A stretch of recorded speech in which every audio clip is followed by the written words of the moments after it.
पढ़ना शुरू किया है, और ये अपने जीवन में छोटे छोटे शब्दों को समझने में काम आए।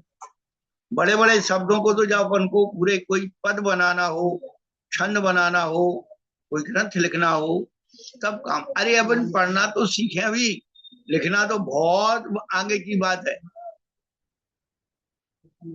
तो अभी अपन को छोटे छोटे शब्दों में आप लोग कोशिश कीजिए। जब पढ़ते हैं जैसे भक्त अमर, तो भक्तामर बना है, सवाना सवर दीर्घ भवती। तो ऐसे शब्दों को, थोड़े थोड़े थोड़े शब्दों को मिला करके और कोशिश करो, संधियां ढूंढना शुरू करो। कौन सी संधि कहाँ हुई है, कौन से अक्षर में कौन सा अक्षर मिला हुआ है, मात्रा मिली हुई है। तो उससे आपके अंदर क्या होगा, स्ट्रेंथ बढ़ेगा, आपको आत्मविश्वास जागृत होता चला जाएगा।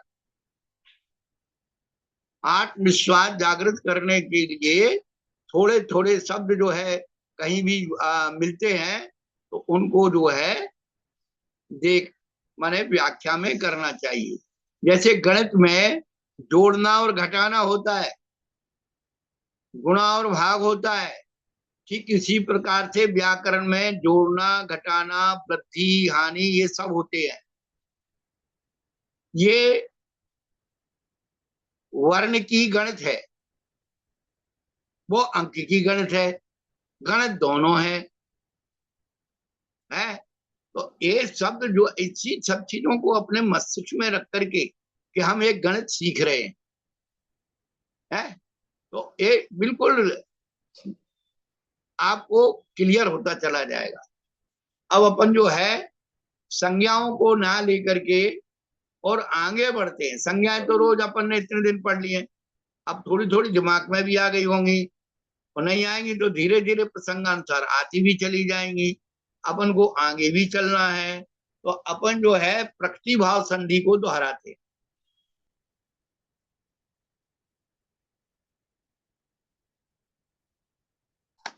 प्रकृति भाव संधि को दोहरा रहे हैं।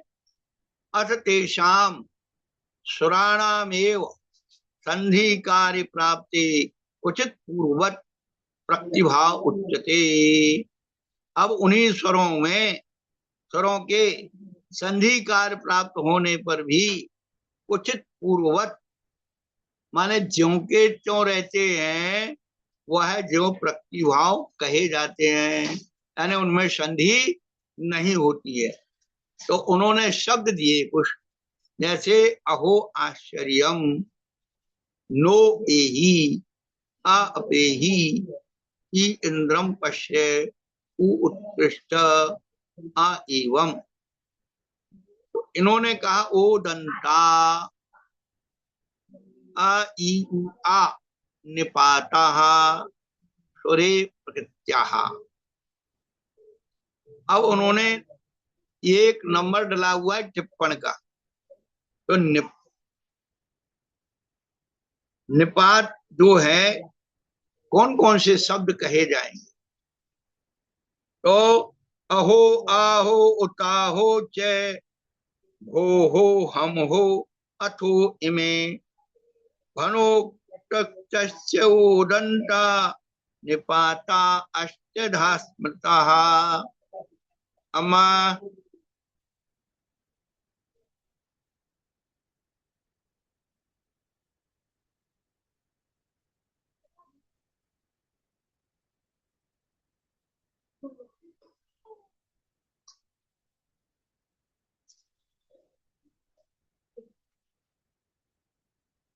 ये 8 अहो, आहो, उताहो, जिसमें ओ की मात्रा चल रही है। अहो, आहो, उताहो, भो हो, हम हो, अथो और भनो, ये जो है ओदंता, ओ है जिसके अंत में, ऐसे निपाता, अष्टा स्मृता।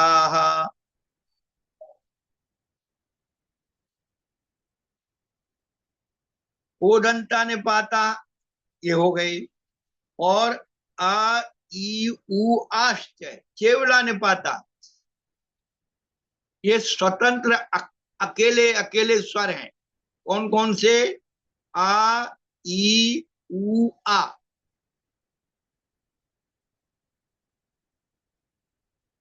अब इनके पीछे सुरे यदि स्वर है तो प्रकृत्या संधि नहीं होगी। जैसे अहो आश्चर्यम, तो अब क्या बना सकते थे?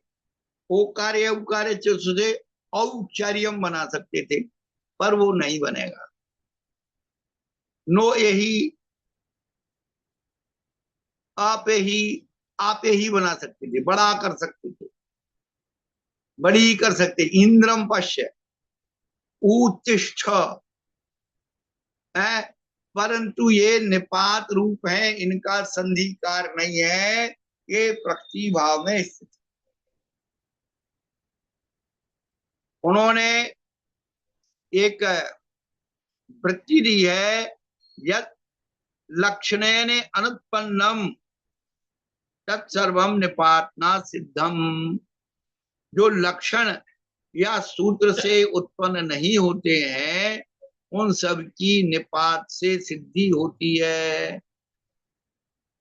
एक संज्ञा रख दी निपात, बस, और क्या है।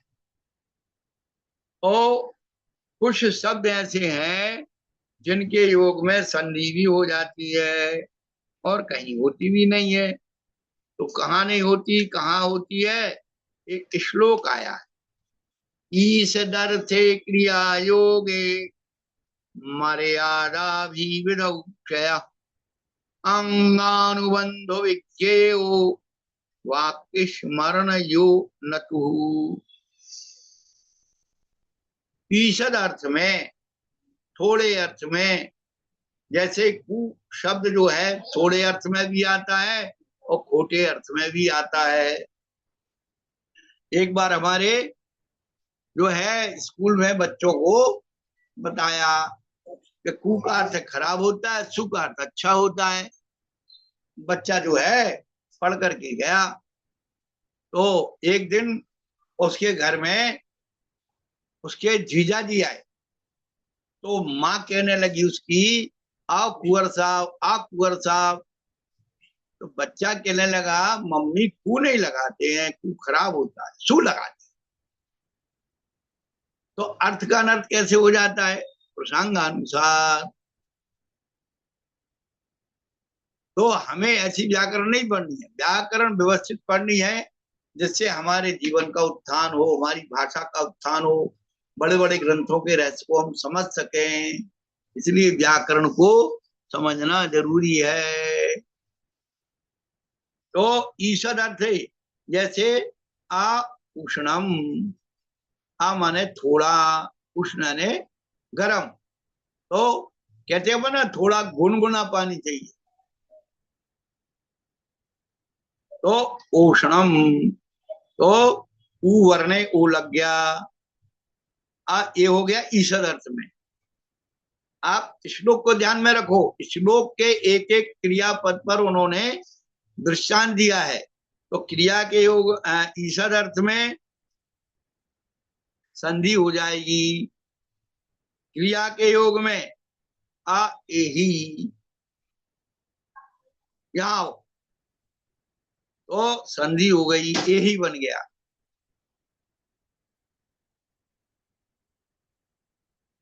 मर्यादा, मर्यादा में क्या? आ उत्कांतात, आ उत्कांतात। तो पानी तक, उत्कांतात, उदक तक, कहां तक? पानी तक, जल तक, जहां से पानी शुरू हो रहा है वहां तक। कहां तक जाना है? वो पानी तक। तो ये हो गए मर्यादा। और अभिविधि, तो अभिविधि में उदक में तो प्रारंभ है और अभिविधि में एंड है। कहां तक? आ आर्यभ्यो, आ आर्यभ्य यशोगत मकलंक स्वामिना। अकलंक स्वामी का यश, जहां तक आर्य थे वहां तक उनका यश फैला हुआ था। तो दो बातें, है। मर्यादा में और अभिविधि में यही अंतर है। मर्यादा एक सीमा है, उसके आगे नहीं है, और अभिविधि एंड है।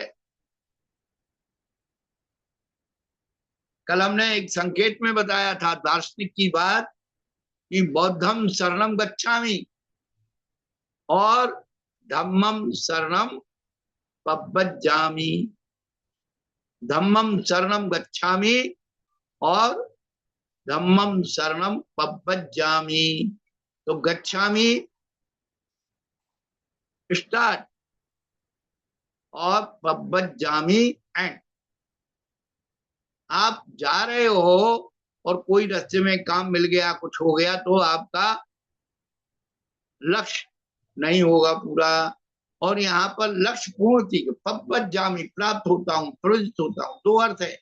प्रवृत्त होना यानी दीक्षित होना। पव्वज्जामि के अर्थ दो है, प्राप्त होता हूँ और प्रवृत्त होता हूँ, दीक्षित होता हूँ। पूर्णतावाची है पव्वज्जामि।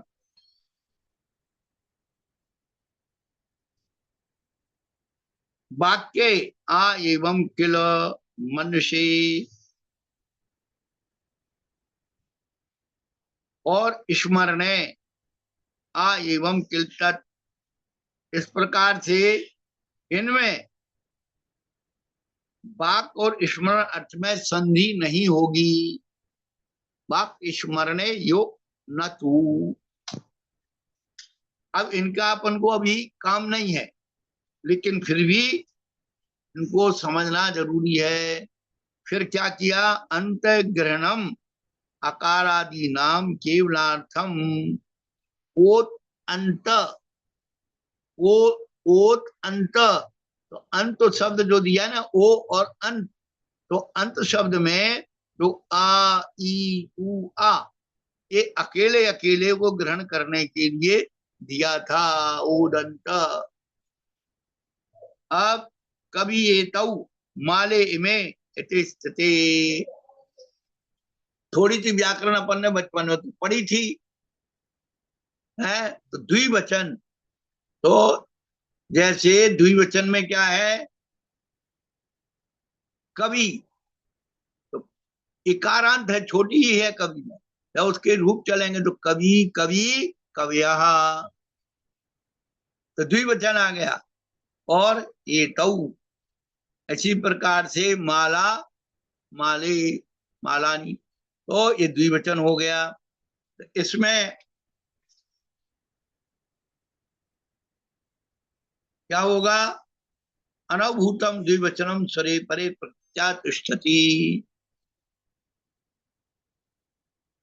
औकार को छोड़ दीजिए, औकार रूपम प्रतिज्ञ, रूपांतरम प्राप्त इत्यर्था। जो औ नहीं है वो अनौ है।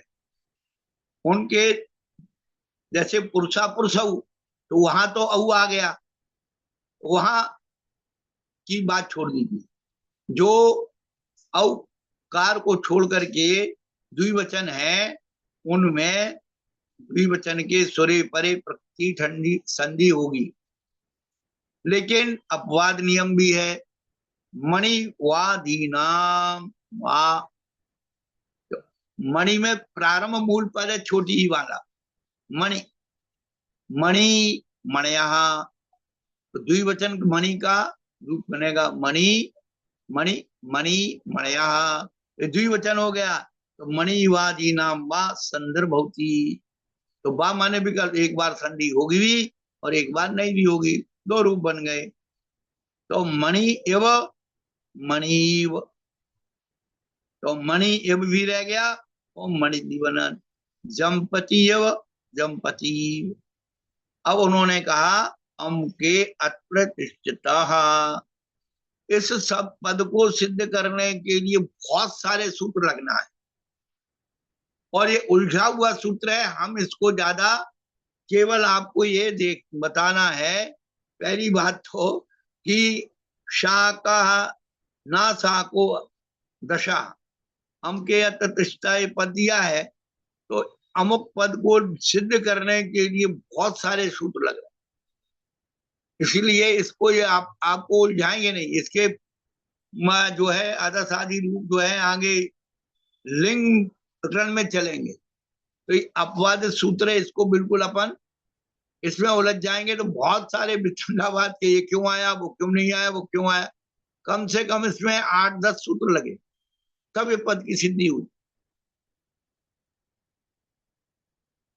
इसीलिए अभी इसको गौण कर दी।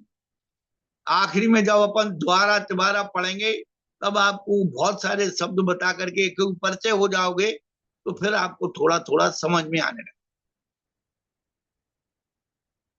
तो अमके अत्र तिष्ठता, तो सा कहा अदसा पर अनुभूतम द्विवचन वचनम स्वरे परे प्रत्या न तिष्ठति।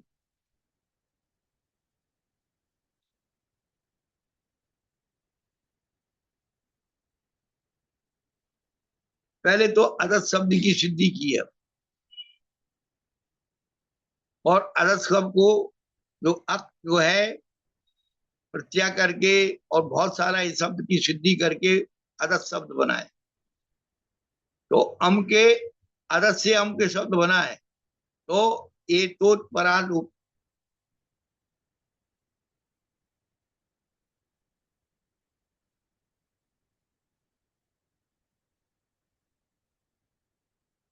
अम के आकर के अत्र बना ये तो परालूप मकारा, तो यहाँ संधि हो गई। परे प्रकृत्या न तिष्ठति, ये अवर्णवाद सूत्र है, लंबा सूत्र है। चलो, अमी एडका अमी उष्ट्रा अमी आदित्य रश्मिया इति स्थिते, बहुवचन ममी। ऊपर द्विवचन आया था, उसके बारे में बताया। यहाँ पर बहुवचन आया, तो बहुवचनांत ममी रूपम सुरे परे प्रत्यातिष्ठति। जो बहुवचनांत शब्द है, और क्या अमी रूपम स्वरे परे प्रकृत्यातिष्ठन्ति, अमी अमी शब्द के साथ लगा है, और उसके बाद स्वर है एड का, उष्णा, अश्वा। तो ये ज्यों के त्यों प्रकृति भाव रहेंगे, इनमें परिवर्तन नहीं होगा।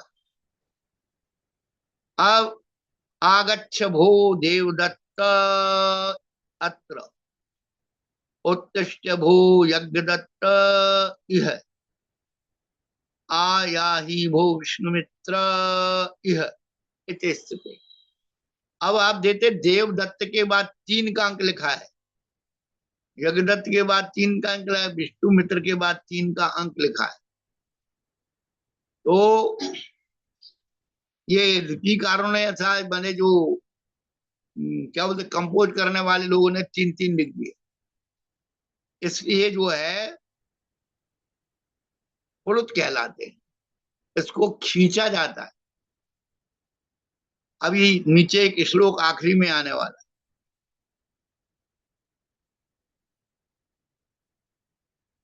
अनुपदिष्टाश्च, अब ये सूत्र आया।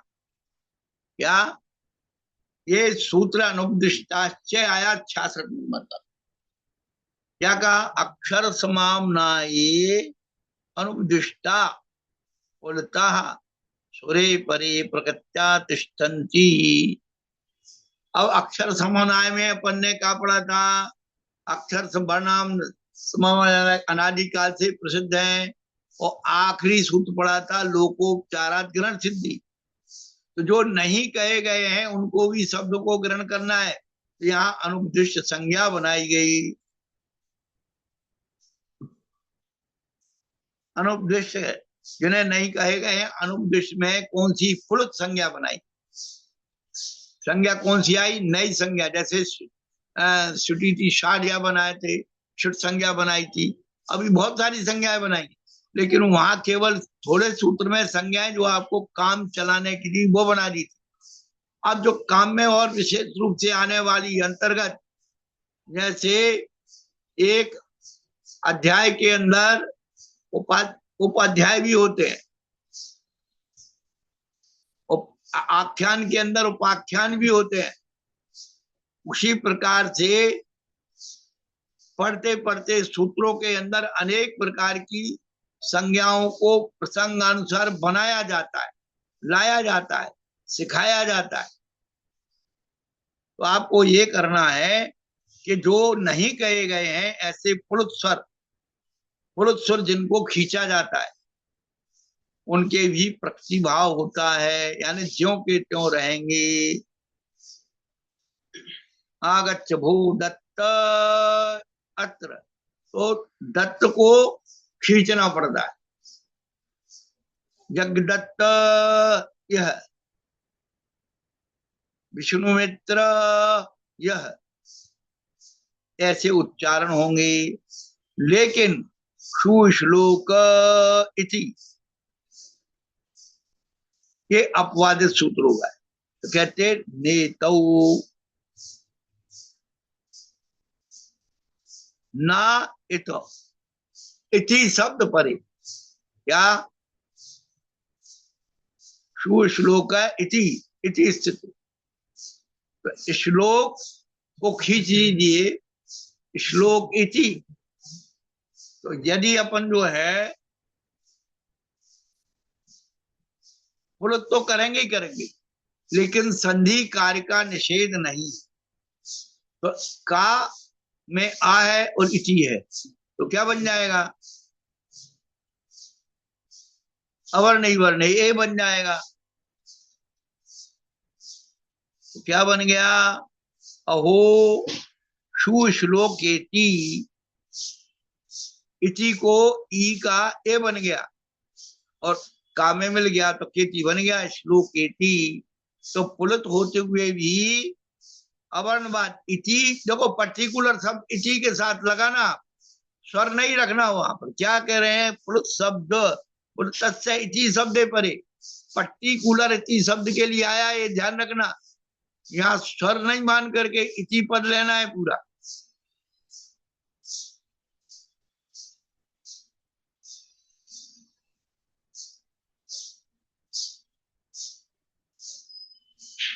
समझ में आ रहा मनीला जी?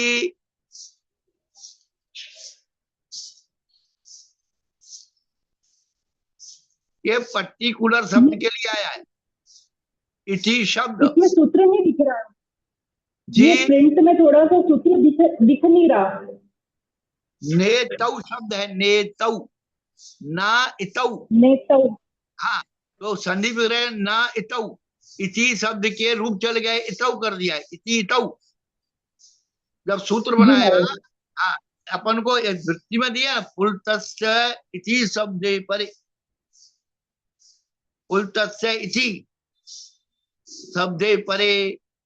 तो पुलुत के बाद जैसे चीन लिखे ना श्लोक, तो चीन लिखे ना वो पुलुत है चीन, और उसके बाद में इति शब्द परे है। तो इसका संधि कार्य का निषेध नहीं है। नहीं है।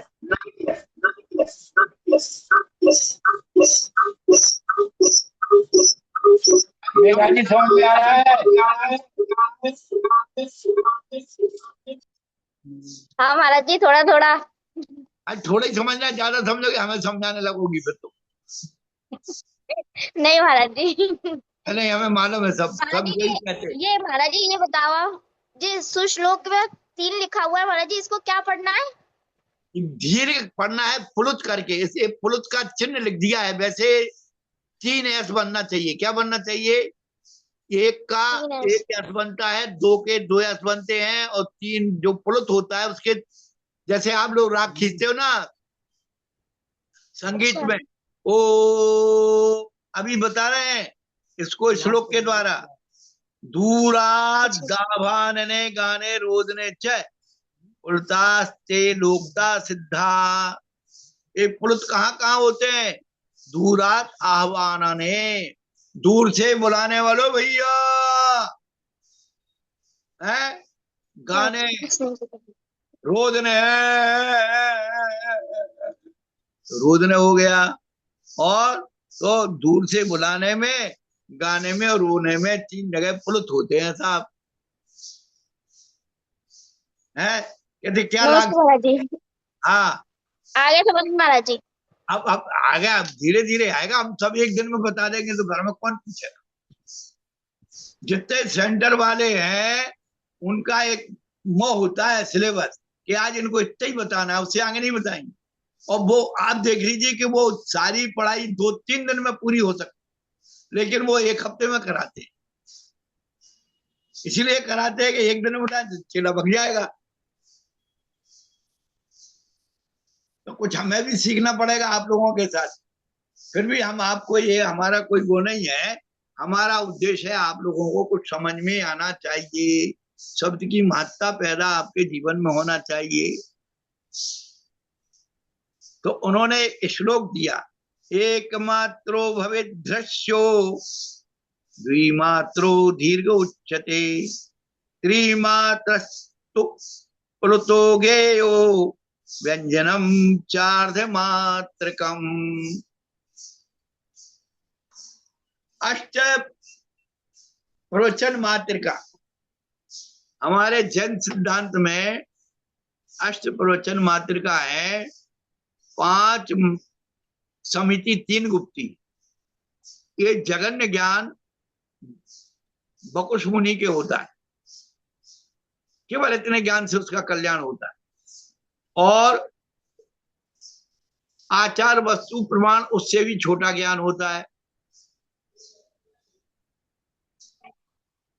वो पुलाक मुनि के होता है जगन्य ज्ञान।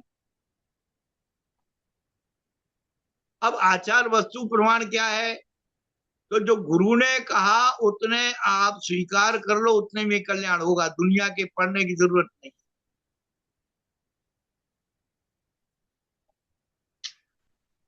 ये बड़ा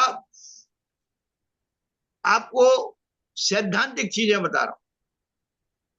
तो यह मात्रिका पद जो दिया है, अर्धमात्रम,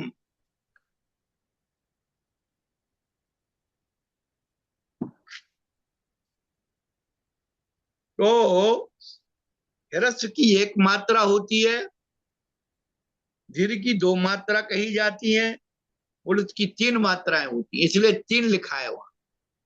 लेकिन व्यंजन की अर्ध आधी मात्रा होती है। अब मात्रा किसे कहते? व्यंजनम चार्ध मात्रकम। तो जितनी देर में आंख झपकती है उसे मात्रा कहते हैं, पहला लक्षण बताया है। और कुछ लोग ये कहते हैं कि जितनी देर में बिजली चमकती है उसे मात्रा कहते हैं। तो कोई 1 सेकंड को मात्रा कहते हैं, कोई कहते हैं ह्रस्व के बोलने में 1 सेकंड का, और दीर्घ को बोलने में 2 सेकंड, और प्लुत के बोलने में 3 सेकंड का समय लगता है।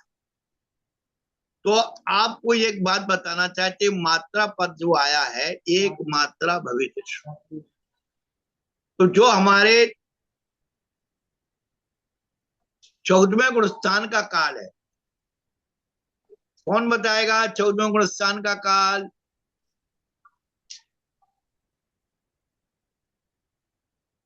हाँ, मैना दीदी बता रही है, बहुत बढ़िया है, स्वाध्यायी बहन जी है। नमस्ते महाराज जी, नमस्ते। 14 गुणस्थान का काल अ ई उ री ली, बस हाँ, इतना बोलने का ही काल होता 5 ह्रस्व अक्षर बोलने पर जितना समय लगता है वह 14वें गुणस्थान का काल होता है। उतना ही काल आ, होता है। ई, उ, री, अलरी, ये 5 मात्राएं हैं, या ये 5 ह्रस्व मात्राएं, 1 मात्रा भवे सो। अब समझ में आ रहा है ना? इस बात को आप वहां लगाइए। तो 5 ह्रस्व स्वरों के उच्चारण करने में जितना समय लगता, तो अब एक बात और जोड़ना है, वैसे कि श्रुत के अबले के मुंह से हम लोग तो एक स्वर से बीच में दूसरा स्वर का उच्चारण करना है तो कितना गैप कर देंगे क्या? तो मात्रा से मात्रा का उच्चारण कितना दूरी होना चाहिए, ये भी होना चाहिए। नहीं तो एक आप बोल करके बैठ गए, ई तो थोड़ी देर रुक गए, टू, री, री, तो ऐसा नहीं चलेगा। उनके जो डिस्टेंस है, एक मात्रा से दूसरे मात्रा के अंतर भी कितना होना चाहिए, ये भी नियत है।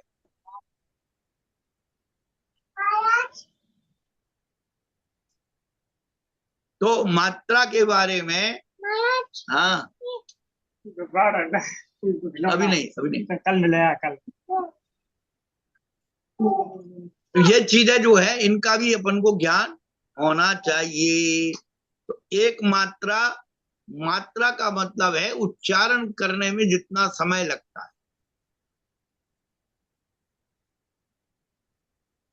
तो लोगों ने कि एक समय लगता है या सेकंड लगता है, 2 सेकंड लगते हैं, तो एक समय तो नहीं है। समय की परिभाषा तो बहुत छोटी है। एक मात्रा के उच्चारण में असंख्यात समय होंगे। अपन जो कहते हैं ना कि एक पलक झपकने में इन्होंने जो मात्रा का वो किया है, तो आचार्य कहते हैं एक पलक झपकने में जितना समय होता है उतने में असंख्यात आंवली समय हो जाता है, और एक आंवली में असंख्यात समय होते हैं। तो समय की जहां व्याख्या की है वो सूक्ष्म है। काल की सबसे छोटी इकाई को समय कहते हैं। आकाश की सबसे छोटी इकाई को प्रदेश कहते हैं। आत्मा के सबसे छोटे ज्ञान को अविभागी प्रच्छेद कहते हैं। और उसके द्वारा जो नापते हैं वो सभी के प्रदेश कहे जाते हैं। धर्म धर्म के प्रदेश, आकाश धर्म के प्रदेश, काल के प्रदेश। और प्रदेश में प्रदेश की माप जो है कि आकाश के जितने हिस्से को एक शुद्ध पुद्गल परमाणु घेरता है वो प्रदेश है।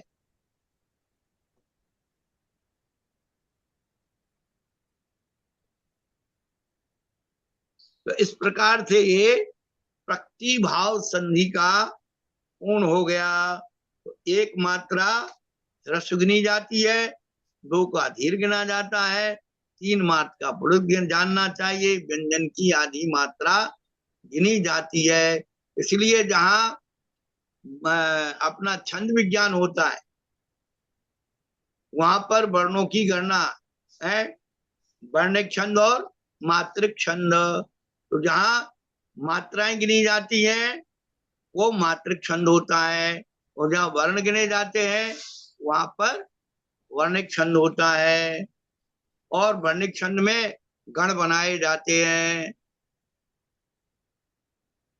यमाता, राजभान, सलग। ये आगे की बात है, काव्य बनाने वाली बात है। अभी तो अपन को प्रारंभिक एक चीज सीखनी है। अथ व्यंजन संधि रुच्यते। अब व्यंजन, अभी अपन ने स्वर संधि पढ़ ली थी साहब, और प्रतिभाव संधि हो गई। अब अपन व्यंजन के बारे में पढ़े।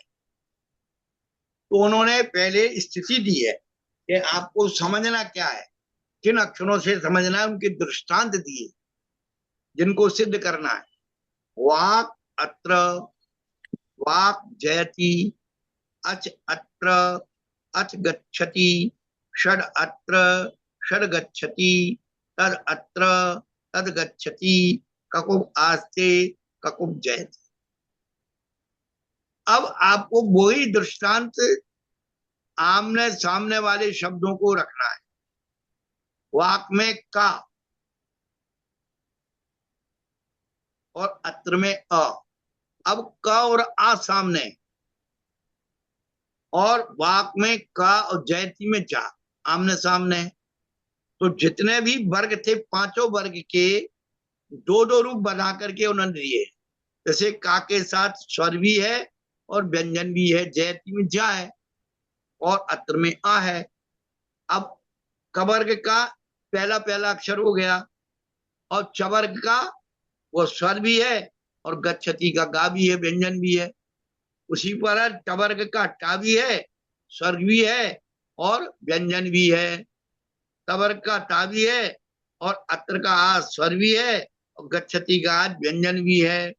ककुब का पा, पहला वर्ग का पहला अक्षर पा है और आस्ते में स्वर भी है, ककुब का पा है और जयति का जा है। तो कितने रूप बन गए? 10।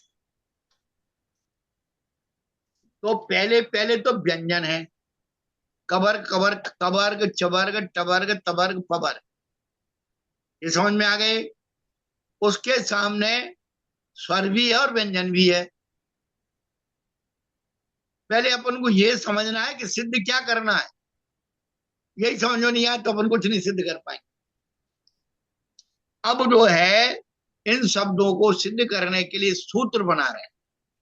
अब वो आपको जितनी व्यंजन संज्ञाओं में अपने व्यंजन की संज्ञाएं बनाई थी, घोष अघोष वर्ग बनाए थे ना, अब सब ये काम आएंगे। तो वर्ग प्रथमा, तो वर्ग प्रथमा क्या है? कवर्ग चवर्ग टवर्ग तवर्ग फवर्ग। आगे समझ में? वर्ग के पहले पहले अक्षर, पदांता वर्ग प्रथमा, पद के अंत में वर्ग का प्रथम अक्षर है, वाक पद है, और उसके अंत में प्रथम वर्ग का प्रथम अक्षर का है।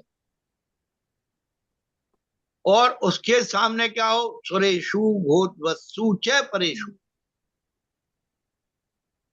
उसके सामने स्वर हो और घोष हो। तो क्या हो जाता है? स्वर्ग जो पहला अक्षर है पद का, वह अपने ही वर्ग का तीसरा अक्षर हो जाएगा। जैसे कवर्ग का तीसरा अक्षर कौन सा है? का खा गा, तो गा बन गया। क्यों बन गया? स्वर सामने है। अत्र का बागत्र बन गया।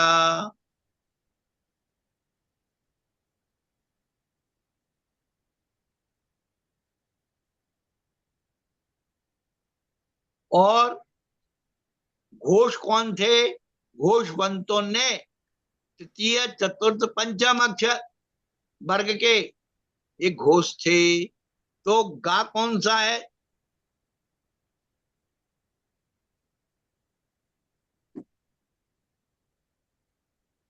अघोष है। हाँ, जब गा अघोष है तो क्या किया अपन ने? का को गा बना दिया। जब गा बन गया उसमें मिल गया जाकर के, तो बा गत्र बन गया। करना कुछ नहीं है, वहां सामने वाला स्वर हो या घोष हो, तो आपको पहले अक्षर को उसी वर्ग का तीसरा बना देना है। तो एक एक के दो दो रूप बन जाएंगे।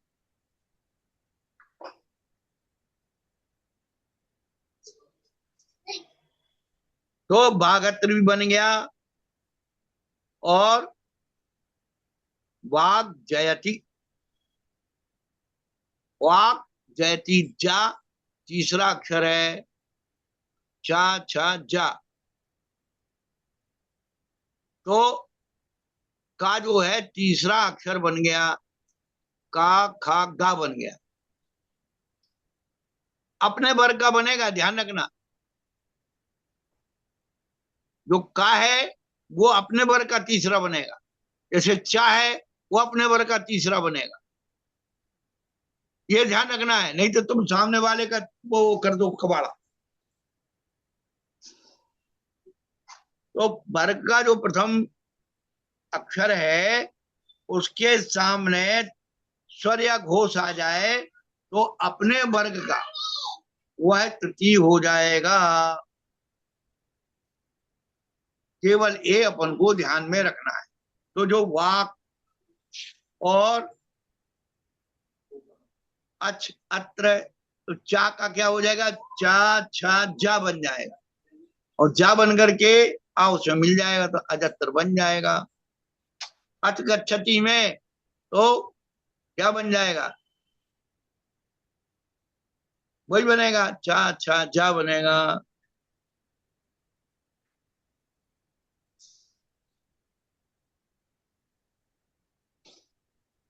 टा ठा डा बनेगा, षडत्र,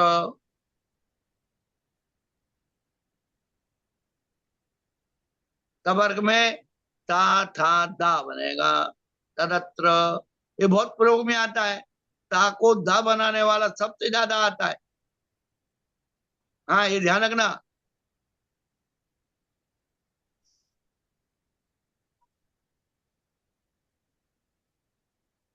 तत् गच्छति,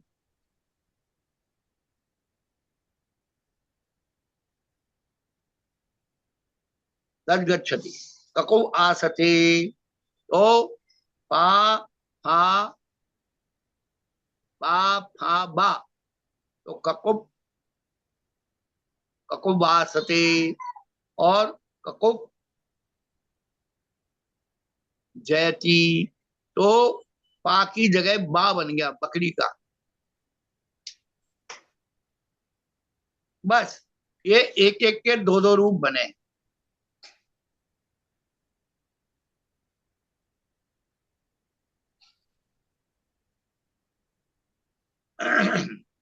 अब कुछ शब्द उन्होंने दिए हैं, ये तो शब्द बता दिए। ककुब जयती, प्रकृति प्रत्ययो पदयोर विभागे संधि सुरात प्रतिषेधश्च, प्रकृति प्रत्ययोर विभागे विभागो यत्र तत्र नित्यम संधि कार्यम भवति। जहां पर प्रकृति और प्रत्यय का जो विभाग है, पद का विभाग, उसमें संधि स्वर से प्रत्यय होने पर भी प्रकृति और प्रत्यय के विभाग में जहां होता है वहां पर नियम से संधि कार्य होता है। और जहां केवल पदयोर विभागा, केवल पद का विभाग है, वहां विकल्प से संधिकार होता है, होता भी और नहीं भी होता है। ऐसा उन्होंने सिद्ध करके किया है। अभी ज्यादा आप इसमें वृत्ति को दिमाग मत लगाओ। एक बार अभी अपन को 5 बार पढ़ना है। आप निश्चिंत होकर के बैठिए। पहली बार में अपन बिल्कुल रफ पढ़ रहे हैं, ऐसे बच्चे ने या ई पढ़ते ऐसे ही पढ़ रहे हैं, आप चिंता मत करो।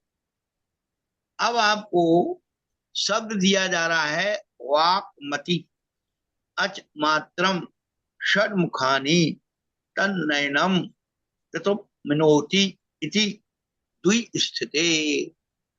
अब दो स्थिति क्या है? तो वर्ग का प्रथम अक्षर का है, अच का चा है, माने पांचों वर्ग के पहले पहले अक्षर है। ये तो समझ में आ रहा? बाक, अच, षट, तत्, त्रिशुक, समझ में आ गया। अब उसके आगे जो आ रहे हैं, मति, मात्रम, मुखम, नयनम, मिनोत। अब ये जो है घोष भी है, 5वां अक्षर है। तृतीय चतुर्थ पंचम अक्षर को घोष कहा था। और स्वतंत्र रूप से 5वां अक्षर भी है। तो जब अपन घोष बनाएंगे तब तो तृतीय बन जाएगा। लेकिन इसी अक्षर को यदि हमने पंचम माना तो क्या करेंगे? तो कहते पंच में पंचमांश तृतीयान नवा। पकड़ना क्या है? पदांता वर्ग प्रथमा पंचमे परे स्वर्ग पंचमान ना पद्धति तृतीयान नवा। तीसरा अक्षर विकल्प से होगा। तीसरा अक्षर करना है तो घोष वाला सूत्र लगाना पड़ेगा 68 नंबर। और जब पंचम अक्षर मानेंगे क्या, तो मति पंचम अक्षर है। मति में माँ पंचम अक्षर है, मात्रम में पंचम अक्षर है, मुखानी में पंचम अक्षर है, ता था दा धा ना ये भी तवर्ग का पंचम अक्षर है। तो ये सब जो है जब पंचम अक्षर मानेंगे तो फिर पंचम हो जाएगा उसी वर्ग का। तो का खा गा गंगा वांग मति हो गया। कवर्ग का पंचम अक्षर क्या बनेगा? क ख ग गंगा। वांग मची बन गया, वांगमय बन गया। अभी ये आएगा प्रत्यय प्रत्यय पंचमा नित्यम। मैट प्रत्यय लगता है जहां, हाँ प्रत्यय पंचमे परे, मात्रट और मैट प्रत्यय लग करके अब ये बताएंगे। तो ये पर्टिकुलर शब्द के लिए बनाएंगे। पंचम अक्षर होते हुए भी मैट प्रत्यय है, तो इसलिए इन्होंने क्या किया? प्रत्यय पंचमे पंचमान नित्यम। तो पदांता वर्ग प्रथमा, ये तो सत्य है कि पद के अंत में वर्ग का प्रथम अक्षर है। और नियम से क्या होता है? स्वर्ग पंचमान आपद्यते पद्यन्ते। कब? प्रत्यय पंचमे परे। ये ध्यान रखना है, जिसके साथ संबंध हो रहा है उसकी स्थिति को आपको जोड़ना है। वहां घोष दिए थे, फिर घोष के साथ उसे आपने पंचम अक्षर मान करके और तृतीय भी किया था और पंचम भी किया था। वहां स्वतंत्र रूप से पंचम अक्षर माना था, लेकिन यहाँ पर प्रत्यय का मैं पंचम अक्षर है, ये ध्यान रखना है। जहां प्रत्यय का पंचम अक्षर हो वहां नियम से पंचम अक्षर होगा।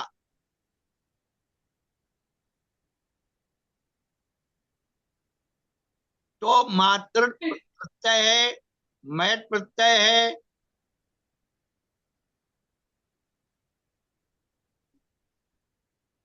तो क्या हो गया? बांग मात्रम। अच्छा अच्छा था, तो चा छा जा झा बन गया, तो पंचम हो गया। माँ तो जो कहते हो है मात्र, ये प्रत्यय है, मयट प्रत्यय है। जैसे पर्टिकुलर शब्द में अपन ने पढ़ा था ईशा, ऐसे ही ये मैट और मात्र प्रत्यय है। तो इसमें प्रत्यय का पंचम अक्षर यदि है तो नियम से पंचम हो जाएगा पहले वर्ग का अपने वर्ग से। जो पद का वर्ग का प्रथम अक्षर है वो अपने ही वर्ग का पंचम बन जाएगा। तो कवर्ग का क्या बन गया? क ख ग गंगा। चवर्ग क्या बन गया? च छ ज झ। टवर्ग क्या बन गया? टा ठा डा ढा ना। टवर का क्या बन गया? ता था दा धा ना। पवर का क्या बन गया? पा फा बा भा मा। किसको समझ में नहीं आया? मयट, हाँ सोनिया जी, क्यों समझ में नहीं आ रहा है? मयट और मात्र पर्टिकुलर शब्द हैं, ये प्रत्यय कहलाते हैं। तो इसके जो है, इसके सामने जो है यदि वर्ग का प्रथम अक्षर आता है तो जिस वर्ग का प्रथम अक्षर है वही अपने वर्ग का पांचवा बन जाएगा। इसमें समझने वाली बात क्या है? क ख ग गंगा। हाँ, जय कुमार जी कुछ बोल रहे हैं क्या? आपको करना कुछ नहीं है। क ख ग ग है ना 5 वर्ग, और हाँ 5 के 5 उदाहरण दिए कि नहीं हाँ, है? 5 उदाहरण आगे आगे। वाक, अच, शन, शट, शन, तत, ककुप।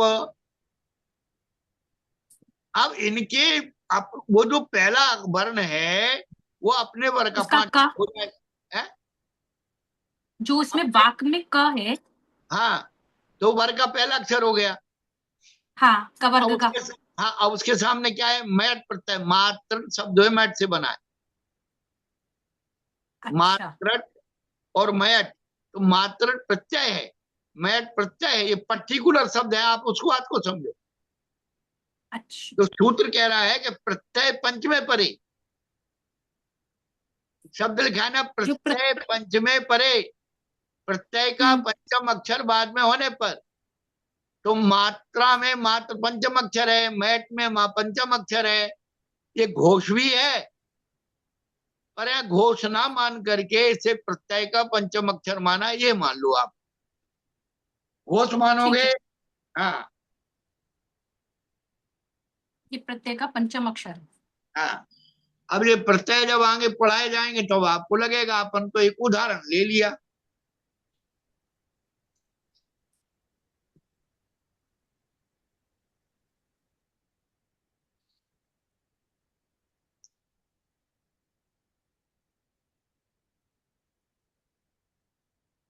तो ये जो है अब आगे स्थिति दे रहे हैं।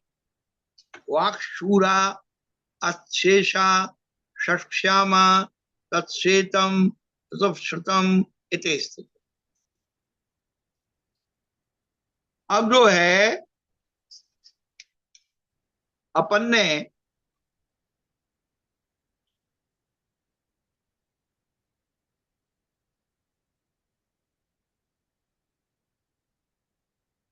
अघोष संज्ञा बनाई थी इसकी, सा की। तो अब ये क्या कह रहे हैं, तो वाक शूरा अच्छेषा षट्श्यामा तश्वेतम चतुश्रुतम इति।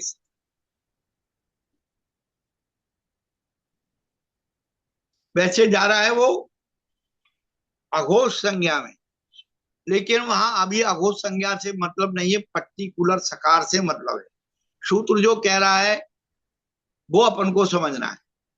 वर्ग प्रथमेभ्य, अब वर्ग प्रत्येक में कौन सा है, सब में कवर का, चवर का चा, कवर का टा, कवर का ता और पवर का पा, ये तो चल ही रहा है क्रम से। लेकिन इसके साथ यदि शकार आए, कैसा शकार वो बताते। तो वर्ग पृथ्व्या शकार स्वर या वा रा पर शकारम नवा। अब आपको करना क्या है, पद के अंत में जो प्रथम अक्षर है उसके परे शकार आए। कैसा शकार, जिसके पीछे स्वर हो, या हो, बा हो या रा हो। अब ये आपको यहाँ जो स्थिति दी है वहां आप समझ लो तो ये आपको समझ में आ जाएगा। जैसे बाक सूरा, तो शूरा में ऊ है, सूरा में क्या है, ऊ, ये स्वर है। अच शेषा, तो शा में ये है, स्वर है। और सत श्यामा, तो शा के बाद या है, तो सूत्र में स्वर तो बता दिए, तो आपने दो स्वर ले लिए। और श्यामा में या आ गया, श्वेतम में वा आ गया, सा के बाद वा है कि नहीं। और श्रुतम, तो शा के बाद रा आ गए। श्रुत शब्द में शा और रा मिलकर के शुरू बना है, तो रा आ गया। तो अब शर्त रख दी है, ऐसा सकार हो जिसके साथ पीछे स्वर हो, या हो, बा हो या रा। तो सकार को छकार होता भी और नहीं भी होता।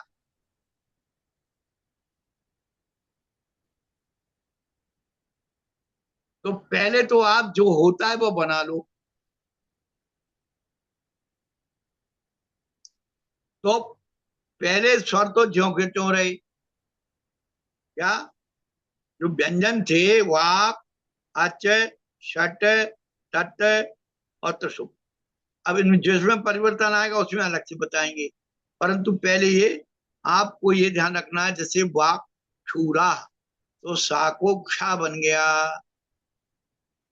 और जब नहीं बना तो ज्यों का त्यों प्रकृति भाव रहा। उन्होंने न बा विकल्प दिया है, होगा भी और नहीं भी होगा। क्यों, ये घोष नहीं है, अघोष है ये।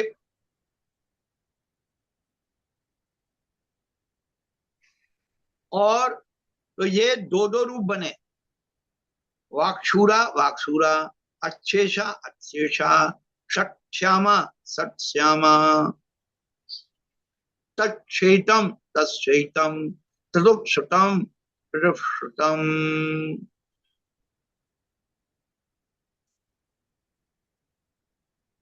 तो इनके दो दो रूप बन गए। आपने इसको केवल सा को छा करना है। सा को छा कब होगा? जो सकार जो है उसमें स्वर हो, या हो, वा हो और रा हो। इनके पीछे, सकार के पीछे ये शर्त रखी गई, ऐसा सकार जिसमें स्वर हो, या उसके पीछे या हो, वा हो या रा हो, तो सकार को क्षकार हो जाएगा। और विकल्प से होगा, होगा भी और नहीं होगा, नहीं होगा तो ज्यों का त्यों रह जाएगा। लेकिन जिसमें अब विकल्प हो सकता है उसको वो बता रहे हैं।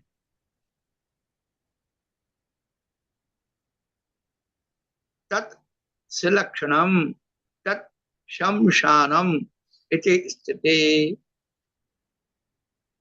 न वा गृहणेन। आपने जो विकल्प दिया था वो विकल्प इनके साथ लगेगा, लेकिन जो तत्सलक्षणम है, तत्समसानम है, इसमें विकल्प नहीं लगेगा। इसमें क्या लगेगा आगे बताएंगे। पहले इतने ही व्यंजनों को, वर्ग के प्रथम अक्षर को हमें तृतीय करना है पहले में, दूसरे में वर्ग के कब आने पर, घोष आने पर और स्वर आने पर तृतीय होना है। और एक जब हम उसके पंचम अक्षर मानेंगे तो, और घोष मानेंगे तृतीय होगा, और पंचम अक्षर मानेंगे तो पांचवा अक्षर उसी वर्ग का कर देंगे, दो हो गए। और तीसरे में प्रत्यय का जो पंचम यदि है तो नियम से पंचम होगा, उसमें विकल्प नहीं होगा, दो रूप नहीं बनेंगे। और शकार के लिए उन्होंने ऐसा दिया कि वर्ग के प्रथम अक्षर होने पर जो शकार कैसा शर्त वाला है, स्वर हो या उसके साथ या हो, वा हो और रा हो, तो अपने वर्ग का क्या हो जाएगा, शकार बन जाएगा। सा को क्षा बनाने का सूत्र है। बस अभी आगे जो बनाएंगे नवा ग्रहणम, वो उसके विकल्प को निकालने के लिए कि टकार के साथ यदि ये शब्द आते हैं तो उनकी स्थिति क्या बनेगी, समय मिलने पर फिर पढ़ेंगे। ज्यादा नहीं, बहुत नहीं, बहुत बार पढ़ना है। बहुत तो पढ़ लिया अपन ने। अब किसी को यदि कुछ कहना है, पूछना है तो बोल दीजिए भाई। गुरुदेव नमोस्तु। मैं जय कुमार बोल रहा हूँ। हाँ भाई साहब, भाई तो बोलिए। अच्छा है जी।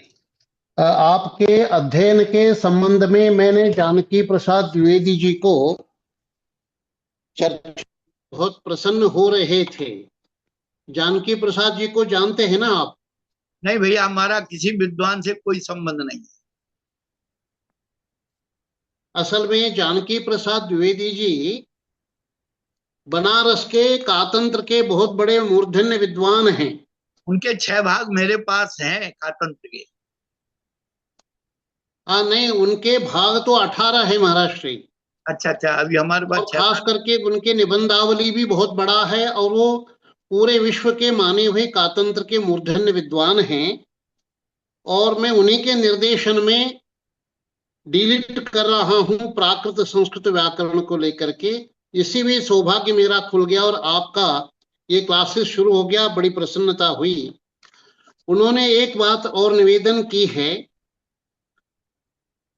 कातंत्र व्याकरण के आरंभ में 5 संधि बताए, 5 पाद बताए उन्होंने।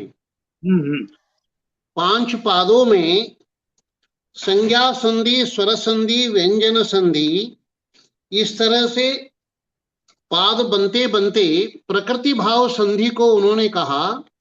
विद्वानों में प्रकृति संधि मान्य है, प्रकृति भाव संधि मान्य नहीं है। हाँ नहीं, वो तो क्या है, प्रकृति भाव हो जाए तो प्राकृतिक रह जाएगा, संधि स्वरूप बनता नहीं। ये एक बात निवेदन करना था। उसके बाद महाराज श्री आपके पास जैनेन्द्र प्रक्रिया ग्रंथ रखी है क्या? हाँ है। आवाज कम आ रही है महाराज श्री हाँ आपकी। है भैया। आपके पास रखी है? हाँ अभी यहाँ नहीं है, भंडार में है, हम निकाल लें। कोई बात नहीं। इसके बाद शब्दार्णव चंद्रिका, वो भी है हमारे पास। और जैनेन्द्र महावृत्ति, वो भी है हमारे पास। जी नमोस्तु महाराज जी। बस यही जानना था, क्योंकि ये इसके संदर्भ ग्रंथ है। इसके साथ साथ जैसे एक मात्रा भवेद ह्रस्वो द्विमात्रो दीर्घ उच्यते त्रिमात्रोस्तु प्लुतोज्ञेयो व्यंजन स्तर्ध मात्रिकम, एक ये धवला के टीकाकार ने इस तरह इसका व्याख्यान किया है। यहाँ व्याख्यान भिन्न है, माने थोड़ा सा पाठ संपादन में वर्णों में परिवर्तन है। बट महाराज श्री इसमें धवलाकार टीका लिखते समय ये लिखते हैं, एक मात्रा का काल आपके आंख के बंद होके पलक खुलने में 8 बार जो समय लगता है उसको एक मात्रा कहा है। हाँ नहीं, हमने अभी बता दिया था लक्षण। हाँ चलो आप जी बता। जी। उसके बाद 12 बार मात्रा खुलने को दीर्घ कहा है, और 15 बार खुल के बंद होने को प्लुत कहा है। अच्छा। और प्लुत की बात आपने कही वो बिल्कुल सही है। तीनों का व्याख्यान आपने बहुत सही की है। तो महाराज श्री बहुत बहुत आपका हार्दिक अब तो आप अभिनंदन करते हैं, और बहुत अच्छे से क्लास आप पढ़ा रहे हैं। और आपने घोष वर्ण, सघोष वर्ण, प्राण वर्ण, महाप्राण वर्ण आदि की भी चर्चा की है। ये बहुत मौलिक विवेचन है, और इन 5 पादों को आगे जा करके समझेंगे महाराज श्री। हाँ। और कातंत्र व्याकरण जो है, इसके बारे में आचार्य विद्यानंद जी महाराज कहते थे, समूचे दिगंबर परंपरा में दिगंबर आचार्यों के संघों में इसी का व्याकरण चलता था और इसी का महत्व था। इसके बारे में बहुत सारे उन्होंने कार्य कराए, लेखन कराए, संपादन कराए। और विद्यानंद जी महाराज जी ने तो कातंत्र व्याकरण ग्रंथ के नाम से भवन बनाए हैं। हाँ। और संस्कृत भाषा के प्रचार के लिए कातंत्र भवन है, प्राकृत भाषा प्रचार के लिए प्राकृत भवन है। दोनों भाषाओं को जोड़ करके कुंद कुंद भारती बनी हुई है। और ये दोनों भाषाएं भारतीय ज्ञान परंपरा में आज वर्तमान में पाली एक जुड़ गई है। संस्कृत, प्राकृत, पाली तीनों भाषाओं के समवाय से भारतीय ज्ञान परंपरा का ज्ञान भारतम रूप में पांडुलिपियों का अध्ययन भी और ज्ञान परंपरा का अध्ययन भी हो रहा है। तो महाराज जी फिर मैं बात करता हूँ, समय न लेकर के नमन करता हूँ आपको। हाँ ठीक है। और विराम लेता हूँ। हाँ, सभी को आशीर्वाद है, और किसी को कोई कहना हो तो आप बोल सकते हैं। सुभाष जी कुछ बोलने की बात है क्या? सत्यवा सर, आज हमारी मधुबाला जी नहीं दिख रही है?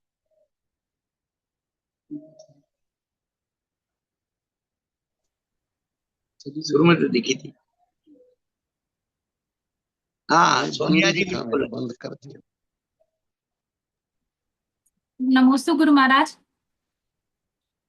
गुरु महाराज, जब आपने ये सकार वाला बताया था कि वर्ग के प्रारंभ में जब सकार आ जाए तो उसके बाद या तो स्वर या व र प या व र आ जाए, हाँ। तो क्या कहते हैं वो छकार बन जाता है। तो इसमें जो पहला शब्द है वाक छू रहा, तो हाँ। जब इसमें पहले से ही छू है तो इसे कन्वर्ट उसी तरह वही नियम इसमें कैसे नहीं लगेगा? बेटा, इसको सिद्ध पद बनाया है, ये तो करके दिया है उन्होंने।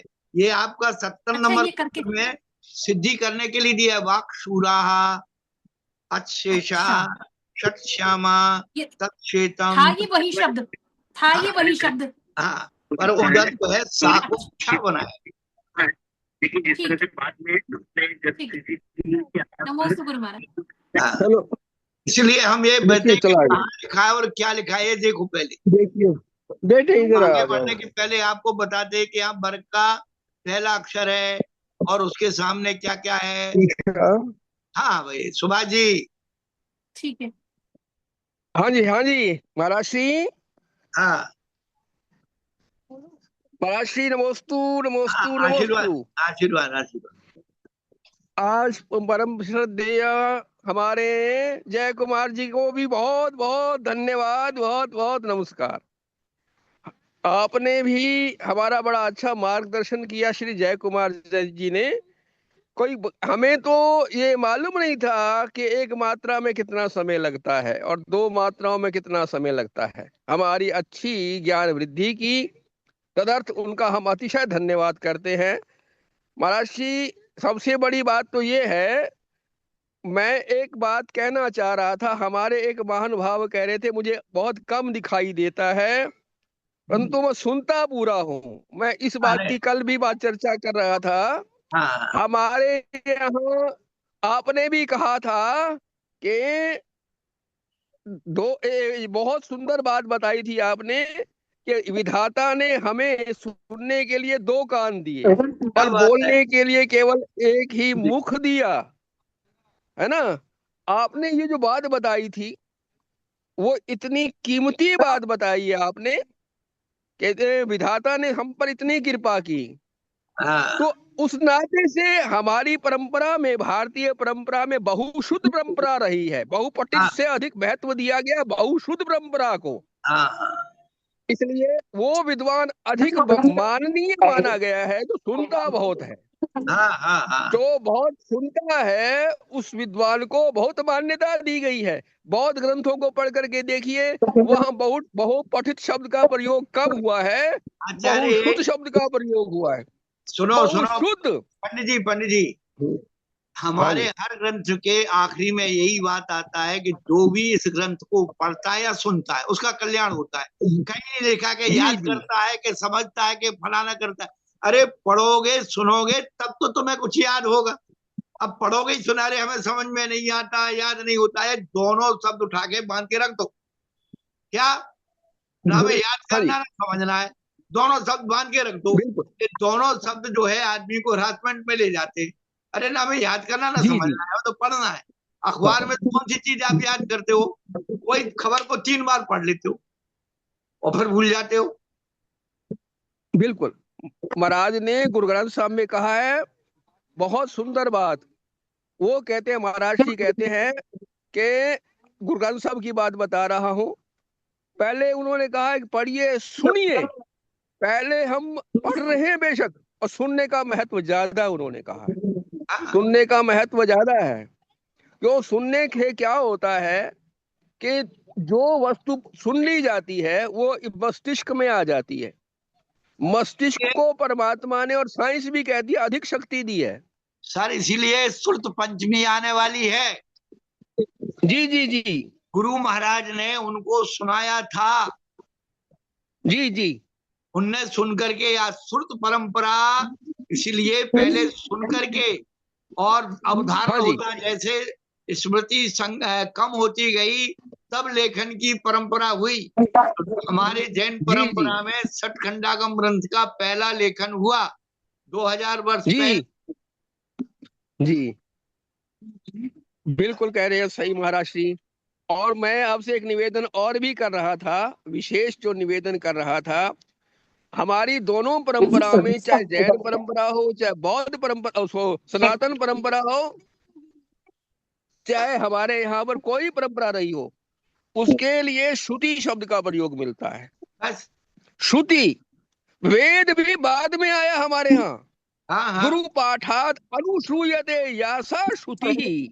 बस जो गुरुओं के द्वारा बात कही गई और बाद में सुनी गई, बस क्योंकि लिखने की परंपरा नहीं थी पहले यहाँ हमारे यहाँ।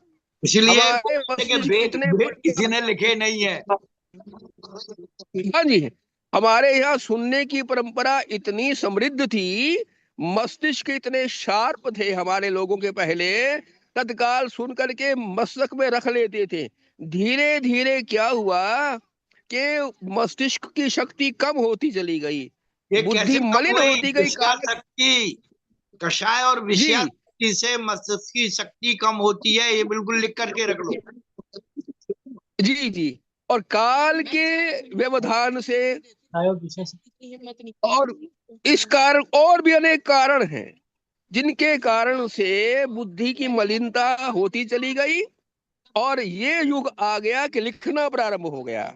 अब तो लिखा और भी यही कारण है। लिखाई भूल गए हाँ। लोग, कंप्यूटर में आ गए तो लिखाई भूल जाएंगे, अक्षर लिखना। हाँ जी जी जी। इसलिए हमारे जो अपने जैन साहब कल बोल रहे थे ना, मैं उनका बहुत अधिक अतिशय रूप से बार बार उनसे निवेदन करता हूँ कि अपने मन के अंदर ग्लानि ना लाइए। नहीं, वो ऐसा अपने मन के अंदर बिल्कुल भी ग्लानि ना लाइए। आप लोगों आप को इतना ध्यान से श्रवण कर रहे हैं ना, ये बहुत बड़ी बात है।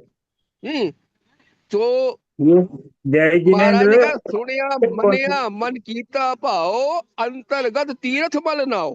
पहले सुनो फिर मानो फिर अंतरात्मा के तीर्थ में स्नान करो। महाराज गुरु ग्रंथ साहब में कहते हैं पढ़िया सुनिया मन कीता पाओ अंतर्गत तीर्थ मल नाओ। अपने फिर जाकर के अपनी अंतरात्मा में डुबकी लगाओ। ये डुबकी लगाना ही अवगाहन करना ही अधिक महत्व वो बोल रहे हैं कुछ अपने भैया, इनको कम सुनाई पड़ता है, वो अपना वक्तव्य दे रहे हैं। हाँ बोलो भैया। मुझे हाँ चिंतन और जुगाली से अभी मेरा जीवन चल रहा है महाराज जी। 3-4 साल से आँख खराब हो गया। कोई बात बहुत नहीं। स्वास्थ्य करें, आपका आशीर्वाद मिलता रहे, सब ठीक रहे। हाँ ठीक है, दर्शन बढ़िया। करने आपके पास। हाँ कभी भी आओ, कोई दिक्कत। अच्छा अब बाद में से बात याद आ गई। एक होती प्रज्ञा। प्रज्ञा हमारे यहाँ प्रज्ञा दृष्टि कहा गया। प्रज्ञा दृष्टि होती अंतर्दृष्टि, जो अंदर खुलती है जाकर के। वो एक बड़े सुंदर शब्दों में कहा कि हम भीतर गए। तुम भीतर जाओगे, तुम भीतर जाओगे। ध्यान से मेरी बात को सुनिए, बड़ी इंटरेस्टिंग बात है। हम भीतर, संत कहते हैं हम भीतर गए। तुम भीतर जाओगे। ध्यान से बात को सुनिए। आप समझ गए होंगे कि नहीं? हाँ सब समझ रहे। हम भीतर गए। हाँ तुम भीतर जाओगे। चलो सबको आशीर्वाद। हाँ समय थोड़ा सा विशेष हो जाता है। नमोस्तु महाराज जी। नमोस्तु महाराज जी। नमोस्तु महाराज जी। नमोस्तु महाराज जी। नमोस्तु भगवान।